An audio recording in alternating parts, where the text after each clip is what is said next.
Nous remercions le Seigneur.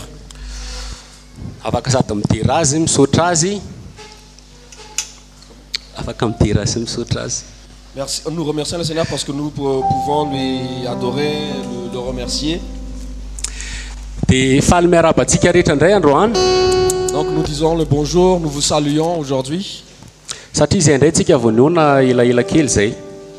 Parce que ça fait un moment qu'on ne s'est pas vu. Bonjour à tous. Même ceux qui viennent de loin ou bien ceux qui viennent de pas loin.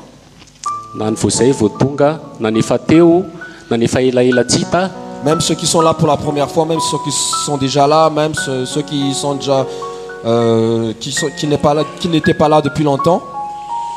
Et que le Seigneur nous parle encore aujourd'hui. Qu'il nous envoie encore son eau pour nous nettoyer. Pour nous nettoyer. Pour nous guérir.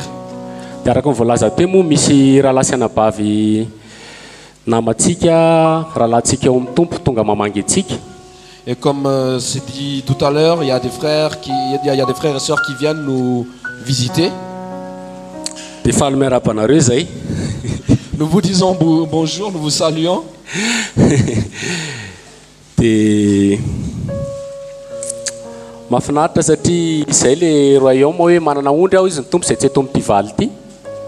c'est vraiment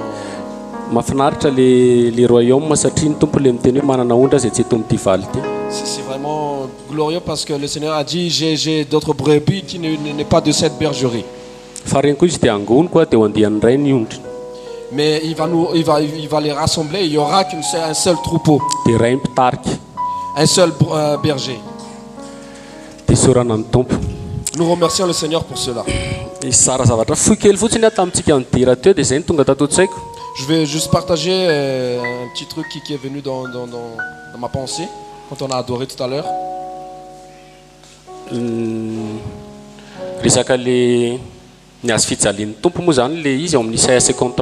Concernant la croix du Seigneur dans Ésaïe 53. Mais quand nous lisons un peu plus haut dans Ésaïe 52, il y a quelque chose.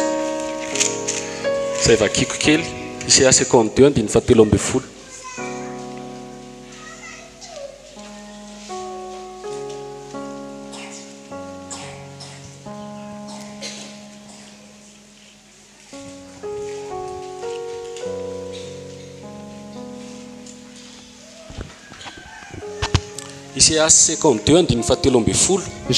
52, verset 13.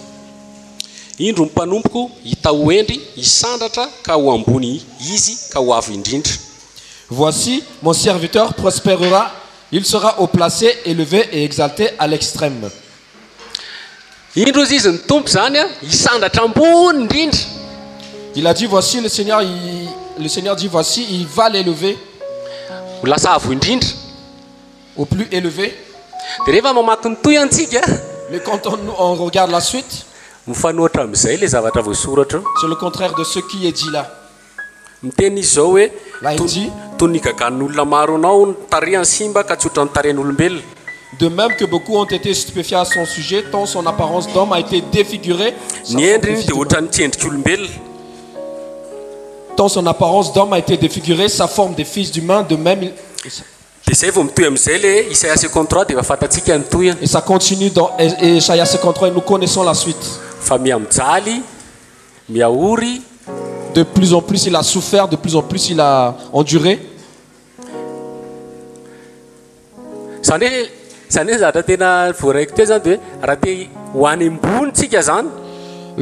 que j'ai reçu tout à l'heure, si nous voulons vraiment aller au plus haut, dans le ciel, voilà le chemin. On descend. On le sait très bien. Mais ça m'a touché un peu aujourd'hui. Le Seigneur s'il est au plus haut, au très haut, plus haut, il est d'abord descendu de son trône. Et quand il est descendu de son trône, il a été né dans un étable de bœuf. Il s'est humilié encore, il était mort sur la croix. Et on l'a encore descendu de la croix, on l'a enterré dans la tombe.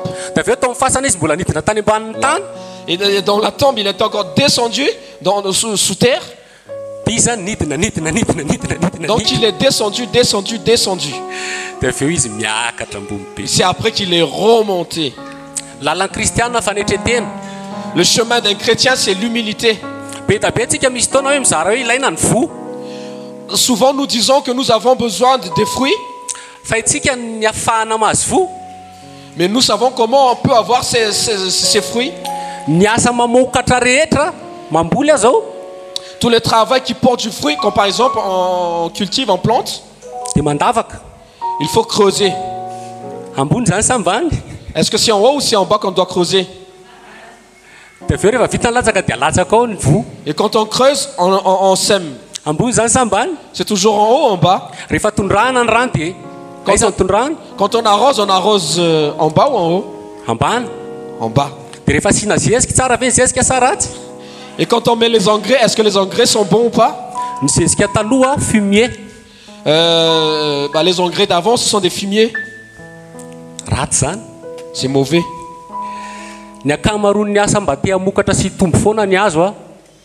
Le plus souvent, quand on veut que l'arbre il pousse, il faut vraiment chercher au plus bas souvent.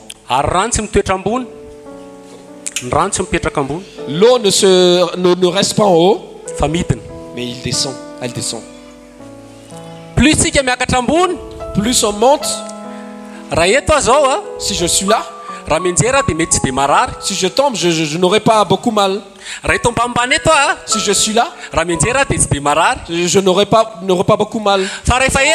Mais si je suis là-haut, si je tombe, j'aurai mal. Plus je monte, donc plus je monte, si je tombe, ça me ferait plus mal de plus en plus, en fonction de la hauteur.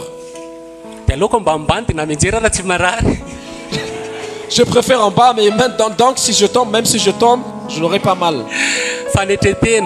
L'humilité.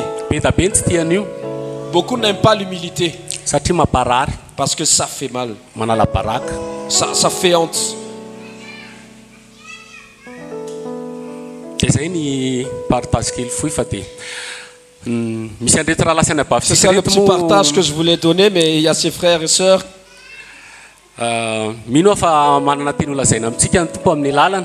J'espère qu'ils ont des mots aussi à dire pour le Seigneur, pour le nom du Seigneur.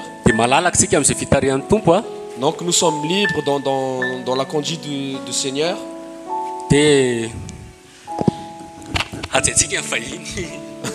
Nous allons respecter les visiteurs. Amen.